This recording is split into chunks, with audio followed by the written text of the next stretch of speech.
hal apa yang menarik yang diceritakan oleh buku ini yang sekiranya bisa membuat teman pemilih itu pengen baca bukunya secara keseluruhan? Nah. Tantangan kami adalah tentang money politik. Kabupaten Bombana, Muna, dan Kolaka Timur itu Mhm.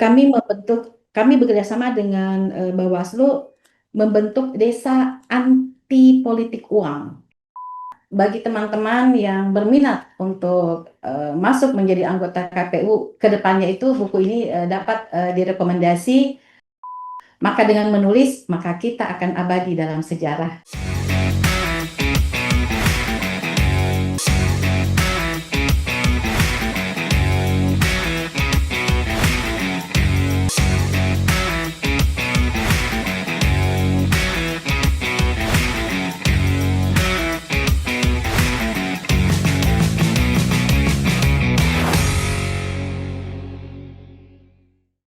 Halo teman pemilih, terima kasih banyak sudah selalu setia di kanal YouTube Komisi Pemilihan Umum Republik Indonesia. Untuk episode podcast KPU RI hari ini kembali saya Reni, hadir untuk teman pemilih semua dimanapun berada dengan seri anotasi, menilik demokrasi di tingkat lokal.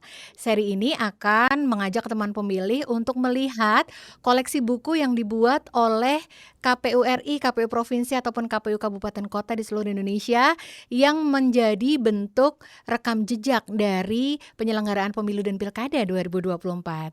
Nah, teman pemilih, untuk edisi seri anotasi kali ini, kita akan menelisik bagaimana demokrasi dilakukan di KPU area KPU Sulawesi Tenggara. Nih, salah satu bagian dari Pulau Sulawesi. Dan sudah hadir tamu spesial yang akan menyapa juga teman pemilih dimanapun berada dan sudah hadir di layar kita saat ini. Halo Ibu Neng Tias, apa kabar Ibu? Alhamdulillah sehat banget Mbak Reni. Alhamdulillah, senang sekali Ibu. Terima kasih ya sudah berkenan mampir. Biarpun hanya lewat Zoom kita tersambung, tapi Ibu sudah berkenan meluangkan waktu untuk menyapa teman pemilih di podcast KPU. Baik, makasih Mbak. Selamat pagi kawan-kawan Ya. yang sempat hadir di podcast Mm-mm. KPU RI. Mm-mm. Semoga kita sehat semuanya. Semoga tetap sehat semuanya. Ibu, omong-omong, bagaimana nih sekarang aktivitas teman-teman di KPU Sultra? Kita sekarang sudah berada di masa pasca pemilu dan pilkada. Sekarang aktivitas Ibu Nengtia sebagai Ketua KPU Sultra dan juga teman-teman di penyelenggara pemilu di KPU Sultra, apa aktivitasnya nih Bu saat ini? Aktivitas kita Mbak nggak ada yang berubah kok. Cuman Mm-mm. jam pulangnya aja mungkin standar. Kemarin kan kita Ya, nggak nggak pakai waktu kan. iya. Aktivitas kami seperti biasa tetap melaksanakan pemutakhiran data pemilih berkelanjutan, Hmm. kemudian pemutakhiran partai politik berkelanjutan, dan juga bagaimana kami melaksanakan pendidikan pemilih Ah. untuk keberlanjutan daripada peningkatan partisipasi pemilih untuk pemilu ke depannya. Demikian Mbak. Wow, iya betul. Tetap aktivitas kesibukan tetap berjalan sama ya Ibu, meskipun Ya. sekarang sudah di pasca pemilu dan pilkada ya. Nah, Ibu Ketua, ini di depan saya ini sudah ada buku yang ditulis oleh Ibu Ketua dan diproduksi oleh tim di KPU Provinsi Sultra. Ini judulnya, aduh bagus banget. Ini menggambarkan nilai value yang luar biasa atas pelaksanaan pemilu pilkada kemarin. Khususnya buku ini menceritakan bagaimana KPU Sultra, KPU di Sulawesi Tenggara menggelar pemilu dan pilkada 2024. Judul bukunya adalah Demokrasi Pemilu, Peran Strategis KPU Sultra dalam Menjaga Demokrasi. Teman pemilih, buku yang saya pamerkan ini ditulis langsung oleh Ibu Ketua. Kalau mau tahu nama lengkap beliau, Ibu Suprihati Prawati Nengtias. Beliau biasa dipanggil Ibu Nengtias dan ini juga sudah ber-ISBN ya teman pemilih ya. Artinya buku ini bisa dijadikan referensi untuk menulis riset ataupun tulisan-tulisan ilmiah kalau teman pemilih memerlukan referensi tulisan untuk kepemiluan dan demokrasi khususnya di lokus Sulawesi Tenggara. Ibu, saya mau ucapkan selamat dulu dan apresiasi serta kebanggaan yang luar biasa untuk Ibu Nengtias atas terproduksinya, tertulisnya buku yang menjadi rekam jejak pelaksanaan pemilu pilkada 2024. Ibu, kenapa Terima sih kemarin kasih. Ya. uh, terpikir untuk perlu menulis buku ini? Boleh diceritain nggak Ibu? Baik, Mbak Rini, mengapa buku ini sampai terwujud menjadi sebuah buku? Yang pertama yaitu kami ingin memberikan pemahaman secara komprehensif bagaimana kegiatan pemilu dan pilkada itu, sehingga masyarakat mempunyai pemahaman bahwa ternyata betapa pentingnya peran daripada kita semua untuk mensukseskan daripada pemilu itu sendiri. Kemudian yang berikutnya adalah dapat menjadi referensi seperti tadi Mbak Reni katakan, dapat menjadi referensi bagi akademisi dan juga mahasiswa yang tertarik untuk menulis tentang kepemiluan, kemudian juga masyarakat umum, kemudian penyelenggara itu, dan juga tentu kedepannya bagi teman-teman yang berminat untuk masuk menjadi anggota KPU, kedepannya itu buku ini dapat direkomendasi menjadi salah satu bacaan. Dan yang penting Mbak ya, ada kata bijak yang mengatakan seperti ini, Gimana tuh? raga boleh kembali ke tangan, tetapi ide dan gagasan melintasi zaman. Maka Wah. pastikan kita meninggalkan sesuatu yang layak. Maka apa itu? Menulislah. Maka dengan menulis, maka kita akan abadi dalam sejarah. Demikian, Mbak. Wow, luar biasa Ibu Ketua, Masya Allah. Itu quote-nya mengena sekali ya Ibu. Dan alasan kenapa Ibu Ketua bersama tim di Sultra membuat buku ini, sungguh-sungguh alasan yang disebutkan oleh Ibu Ketua tadi, alasan yang benar-benar fakta, dan memang itulah yang terjadi sepanjang tahun Ibu. Dalam masa antar pemilu itu kan luar biasa sekali para akademisi, peneliti, ataupun teman-teman mahasiswa yang berbicara, menulis, dan terus-menerus berbicara tentang kepemiluan di tanah air. Karena ini subjek yang luar biasa, bahasanya apa ya Bu, diminati ya, karena ini memang Ya, benar, menjadi Mbak. salah satu instrumen ilmu pengetahuan dalam ilmu sosial politik ya Ibu Ketua. Peminatnya Ya, banyak sekali, dan buku ini tentu menjadi rekam jejak yang luar biasa, inventaris yang akan sangat berguna dalam ilmu demokrasi dan kepemiluan di tanah air ya Bu Ketua ya. benar Nih, sekali, Mbak Reni. iya luar biasa sekali. Nah, Ibu, ini kan bukunya ini lumayan nih, tebalnya segini, itu kira-kira 300 halaman lebih nih Ibu Ketua. Dan nanti sebelum kita mengajak teman pemilih dimanapun berada yang menonton podcast ini untuk melihat lebih jauh ada apa saja di dalamnya, boleh ya Ibu kita di-spill nih beberapa hal apa yang menarik yang diceritakan oleh buku ini yang sekiranya bisa membuat teman pemilih itu pengen baca bukunya secara keseluruhan. Nah, hal yang pertama dulu Bu Ketua, kira-kira hal menarik apa ini? Mangga diceritakan. Baik, terima kasih Mbak Reni. Jadi hal yang menarik di dalam buku ini ya, Mbak. Yang pertama itu kami menuangkan tentang sejarah daripada pemilu itu sendiri, di mana di Indonesia kita dapat membagi 3 era. Yang pertama yaitu era Orde Lama tahun 1955. Kemudian era Orde Baru yaitu 1971 sampai 1997. Kemudian era reformasi yaitu semenjak 99 sampai hari ini. Nah, di situ juga disebutkan kami juga menuliskan tentang bagaimana kelembagaan KPU itu sendiri kapan hadir dalam artian betul-betul hadir secara independen, yaitu tahun 1999. Nah, hal yang paling menarik yang mungkin tidak ada ya di tempat lain, karena di sini kami fokus tentang bagaimana dinamika dan tantangan penyelenggaraan pilkada di Sulawesi Tenggara. Demikian, Mbak. Baik, itu hal pertama ya Ibu, tentang sejarahnya pemilu sendiri dan bagaimana ini dilaksanakan di Indonesia dan juga di khususnya di Sulawesi Tenggara. Ini kalau boleh saya spill juga, ini teman pemilih nih di buku ini juga ada menyediakan glosarium nih.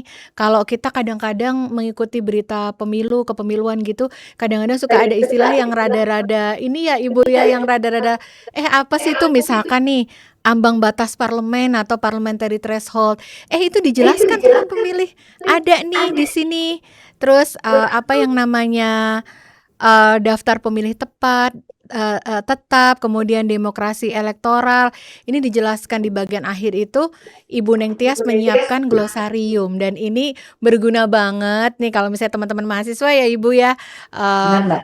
mau menambah kelancaran vocab atau glosarium kepemiluan. Nah, ini bisa nih tengok di bagian akhir dari buku ini. Nah, baik teman pemilih, itu tadi Bu Ketua baru menceritakan satu hal dulu. Sekarang kita mau minta di-spill lagi apa hal menarik berikutnya, hal kedua yang bisa diceritakan yang berasal dari buku ini yang pasti akan menarik minat teman pemilih. Mangga Bu Ketua. Terima kasih, Mbak. Jadi poin berikutnya adalah bagaimana tantangan penyelenggaraan pemilu dan pilkada di Sulawesi Tenggara. Untuk Sulawesi Tenggara sendiri, Mbak, hal yang memang selalu terulang dan mungkin juga di semua tempat adalah tentang tantangan kami adalah tentang money politik. Nah, yang kami perhatikan trennya itu bahwa money politik itu sangat nampak di wilayah-wilayah yang pertama yang tingkat kesejahteraannya memang signifikan, artinya rendah. Ya. Kemudian juga yang berikut adalah adanya ketergantungan dengan elit politik, artinya mengidolakan tokoh politik tertentu. Dan ketiga yaitu dengan budaya patronase yang kuat. Nah, yang saya garis bawahi yang poin kedua adalah ketika salah satu figur diidolakan, kan biasanya nih harga mati nih. Nah, itu pergeseran itulah yang kemudian supaya untuk mendapatkan suara, disitulah terjadi money politik. Kemudian berikutnya adalah tentu dengan adanya tantangan tadi, tentu ada upaya dari kami untuk bagaimana meminimalis daripada money politik itu sendiri. Maka strategi yang kami lakukan adalah mengadakan sosialisasi secara masif dan intensif kepada seluruh segmen pemilih.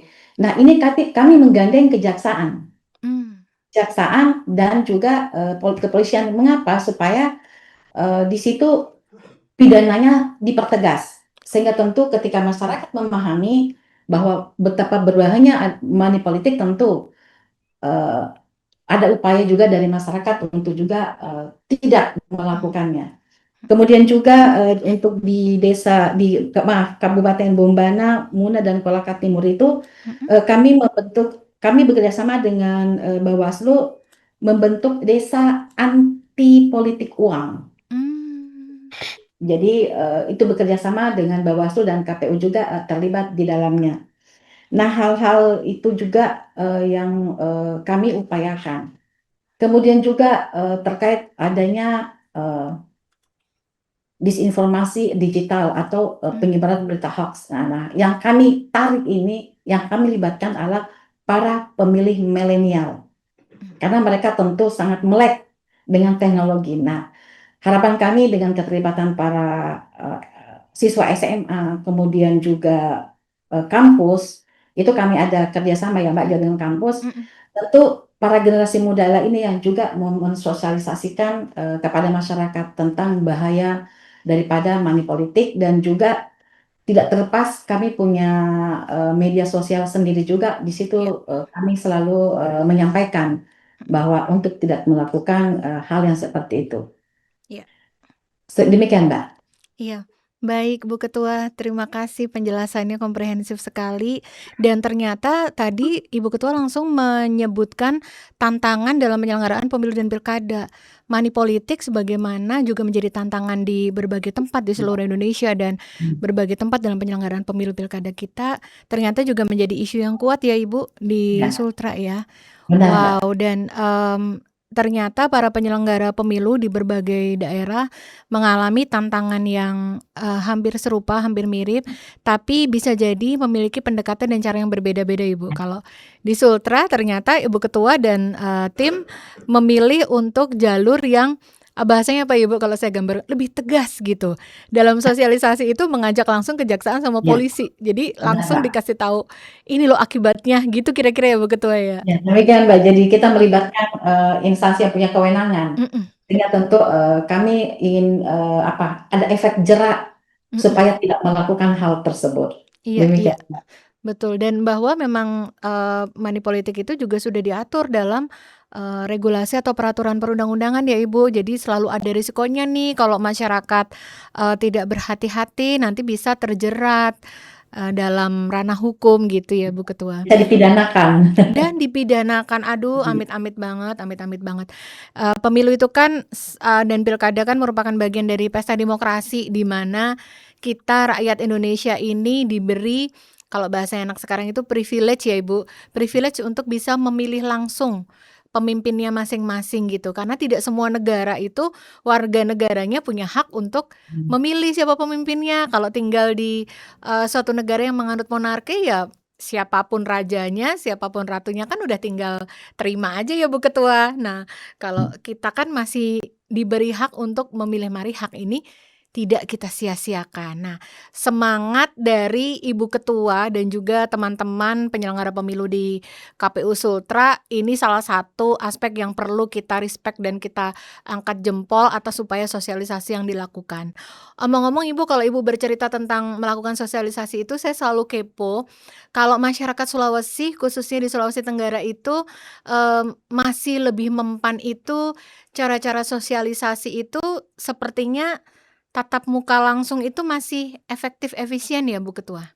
Iya, Mhm, Pak. Jadi kami sosialisasi memang langsung mmm, datang segmen-segmen iya tadi.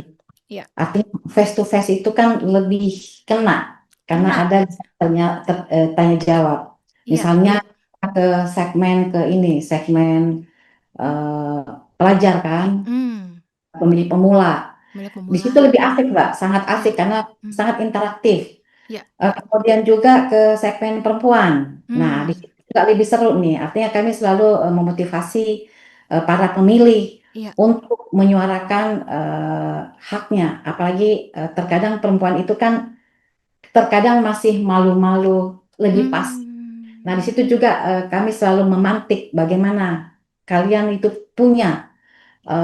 punya hak privilege menentukan daripada pemimpin di negeri ini. mhm Nah, mhm, kemudian juga kami melakukan sosialisasi di eh, segmen marginal, Mbak. iya, Kami mendatangi bekerja sama dengan KPU Kabupaten Kota juga ke mhm teman-teman yang agak jauh, mhm yang kadang kurang tersentuh. mhm, Di situ kami juga strategi kami itu juga sebagai untuk meningkatkan partisipasi pemilih. Dan yang paling terpenting kami mengadakan juga kerjasama dengan ormas, kemudian tokoh-tokoh mmm, tokoh perempuan. mhm Sebagai informasi Mbak ya, kalau mhm, untuk partisipasi pemilih kami ini terakhir itu 81,33%. wow, Cukup di tinggi. atas Iya, rata-rata nasional, Bu Ketua? nasional Mbak. Iya, Alhamdulillah, iya. wow. Ya, tidak sia-sia apa yang kami lakukan. Betul betul betul. Betul. Ibu, saya juga selalu kepo dengan bagaimana penyelenggara kita di provinsi dan kap kota itu menyikapi cara sosialisasi dengan kekhasan karakter lokal masing-masing ya, Ibu. Saya pernah dengar nih, Bu Ketua, salah satu daerah di Sulawesi, ternyata bukan pemilih muda atau pemilih pemula nih yang dominan. Mereka masih punya banyak, eee eee, pemilihnya yang senior. Nah, kalau karakter di tempat tersebut ternyata lebih cocok itu ditumpangkan di acara-acara yang berbau adat keagamaan, perayaan apa Ya. itu misalkan Syawal atau perayaan-perayaan yang mengandung hari agama. Ada daerah lain di Jawa itu yang ternyata masih banyak masyarakat adatnya. Jadi pendekatannya ya harus dilakukan dialog komunikasi yang sesuai dengan karakter masyarakat adatnya. Jadi KPU-nya yang menyesuaikan dengan gaya komunikasi, sukanya dengan aktivitas keadatan yang bagaimana itu KPU yang menyesuaikan. Nah, kalau di Sultra nih Bu Ketua, boleh di-spill nggak, boleh diceritain nggak, kebanyakan itu cara-cara KPU melakukan pendekatan itu kalau tadi ada yang pemilih muda kan ke sekolah, tapi kalau untuk masyarakat yang non pemilih pemula, pemilih muda nih Bu, masyarakat senior-seniornya itu lebih banyak itu menggunakan pendekatan apa Ibu? Adat ataukah minat atau hobi ataukah gimana Ibu? Boleh di-spill. Baik, benar Mbak, apa yang Mbak katakan juga, kami juga melakukan hal yang sama. Contoh misalnya di Kabupaten Wakatobi. Mungkin nggak asing ya Mbak dengar tentang Kabupaten Wakatobi. Iya. Itu satu terumbu karang terindah di dunia. Iya. Nah, strategi yang dilakukan oleh teman-teman di sana itu ada namanya budaya joget. Oh, Nah, wow. ya disitulah disisipi kita nyicipin menyisipkan bagaimana mengajak para pemilih, ayo datang ke TPS, tetapi tentu dengan cara-cara mengikuti adat istiadat setempat, tetapi dikemas dalam pesta joget. Joget Dan tari kan Bu Ketua? Menari ya kan Bu Ketua? joget, ya Joget. joget kayak nari Iya, gitu iya. loh. Oh, wow. Iya, Kayak iya. nari. Dan juga untuk daratan itu ada namanya malulo. Apa Ibu? Lulo itu tarian Lulo. tarian iya. Oh, Jadi baik, baik. pesta-pesta juga itu Oh. kami kan terundang juga nih. Kami terundang juga nih ya. Ah, Di ah, situlah ah. kami lewat ketika sudah selesai pesta ada acara Lulo, disitulah kami juga menyampaikan Hmm. walaupun dalam suasana informal. Karena Ah. salah satu strategi mendekati mereka dengan cara-cara seperti itu. Jadi Wah. juga di kelompok-kelompok dasawisma, Mm-mm. kaum ibu-ibu di situ juga kami hadir, kemudian di kelompok-kelompok keagamaan, Mm-mm.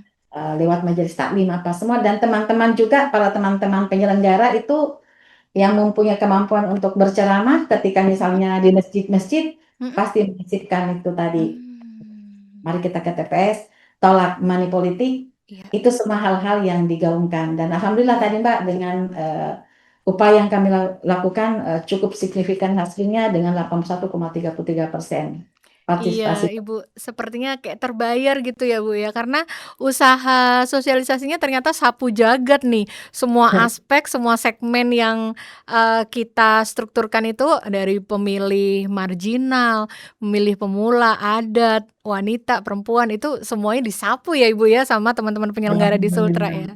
Luar biasa, Ibu, senang sekali mendengar ceritanya. Dan teman pemilih perlu nih saya spill juga nih kalau dalam buku yang ditulis Ibu Ketua KPU Sultra ini, Ibu Neng Tias ini, banyak banget di dalamnya itu juga memberikan angka-angka statistik. Jadi apa kita suka kan kalau dapat suatu buku ternyata di dalamnya itu nggak cuma hanya narasi, tapi juga banyak sekali diberikan tabel-tabel statistik, angka-angka yang sekiranya terproduksi atau ada dalam lingkaran pemilu dan pilkada 2024 lalu. Data tentang jumlah pemilih misalkan itu ada di sini. Kemudian data tentang partisipasi di setiap daerah ya Bu Ketua itu juga ada Sudah, di sini. ada semua. Artinya ini memang komprehensif banget buku ini bagi pihak-pihak yang ingin meneliti lebih banyak tentang pelaksanaan demokrasi dan pemilu khususnya di lokus Sulawesi Tenggara ini udah cocok banget. Nanti kalau teman pemilih sekiranya berada di wilayah Sulawesi Tenggara boleh mampir nih ke kantor KPU Sultra. Di sana ada buku yang bisa dipinjam, bisa untuk dibaca secara penuh. Atau kalau teman pemilih kebetulan lokasinya berada di area Jakarta bisa mampir ke KPU RI. Di perpustakaan buku ini bisa dipinjam dibaca di situ ya. Dan data-datanya mungkin siapa tahu berguna untuk penelitian teman pemilih semua. Nah, kita sudah sepil nih bukunya Ibu Ketua. Omong-omong ini buku keberapa sih Ibu yang diproduksi oleh KPU Sultra selama masa pemilu pilkada? Kami ya Mbak, Mm-mm. saya terkait buku ini ya Mbak ya. Kalau Mm-mm. terkait buku ini juga kami sudah distribusi ke 17 kabupaten kota Mm-mm. se-Sulawesi Oh Tenggara, wow. kemudian juga ke sekolah-sekolah. Oh. Dan juga kalau masih kurang ya, kami akan membawakan langsung karena kami juga masih ada stok. Kami sengaja membuat stok yang cukup banyak karena Mm-mm. kami melihat bahwa ini sangat penting karena ini ada rekam jejak Iya. sejarah Iya. tentang demokrasi terkhusus di Nusa Tenggara. Iya. Nah tadi Mbak apa tadi yang Ini poin buku keberapa yang diproduksi baik, selama baik. 2024 Ibu? Mm-mm. Saya kalau buku untuk di kami ya, kami 5 komisioner itu semua membuat buku. Oh wow. Iya, semua kami Baik. membuat buku. Mm-mm. Saya sendiri kemarin tadi Mbak sempat menyinggung divisi hukum. Ya, memang benar. Saya sebelumnya memang berada di divisi hukum, Mm. tetapi per bulan Juni kemarin Mm-mm. teman-teman mengamanahkan melalui pleno untuk saya menjadi ketua. Baik. Saya secara pribadi ini adalah buku yang ketiga.